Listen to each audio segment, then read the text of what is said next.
Nagbabala ang pag-asa na posibleng magkaroon ng anilay short-lived La Nina simula sa susunod na buwan. Ang epekto ng masamang panahon sa ilang bahagi ng bansa. Ating saksihan. Nagmistulang ilog, daanan ay talagang nagpasabol. Umapaw ang ilog at hindi na rin madaanan ang mga katabi nitong kalsada dahil sa lakas ng ragasan ng tubig sa bahagi ito ng Lubao, Batangas. Halos 4,000 pamilya naman ang apektado ng pagbaha sa Buluan, Maguindanao del Sur. Dahil sa malakas na pag-ulan, umapaw ng ilog doon na konektado sa Rio Grande de Mindanao. Kaya nagbangka na ang mga residente.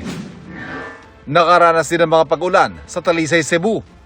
Isang habal-habal rider ang sugatan doon matapos mabagsakan ng tipak ng bato sa gilid ng bundok kahapon.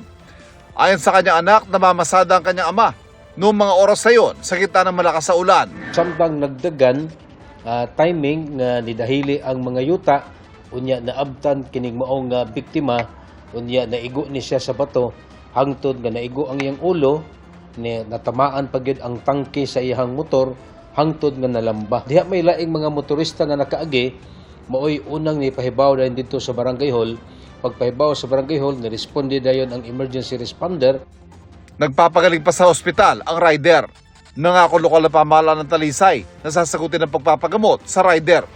Batay sa tala ng Department of Social Welfare and Development, umabot sa mahigit 8,000 pamilya ang apektado dahil sa epekto ng habagat at low pressure area. Mahigit 8,600 na mga pamilya or more than 36,000 individuals yung nga pong naapektuhan.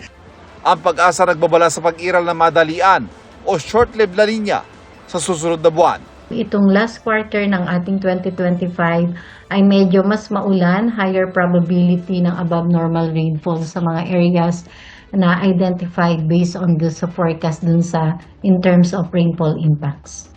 Para sa GMA Integrated News, ako si Ivan Mayrina, ang inyong saksi. Mga kapuso, maging una sa saksi. Mag-subscribe sa GMA Integrated News sa YouTube para sa iba't ibang balita.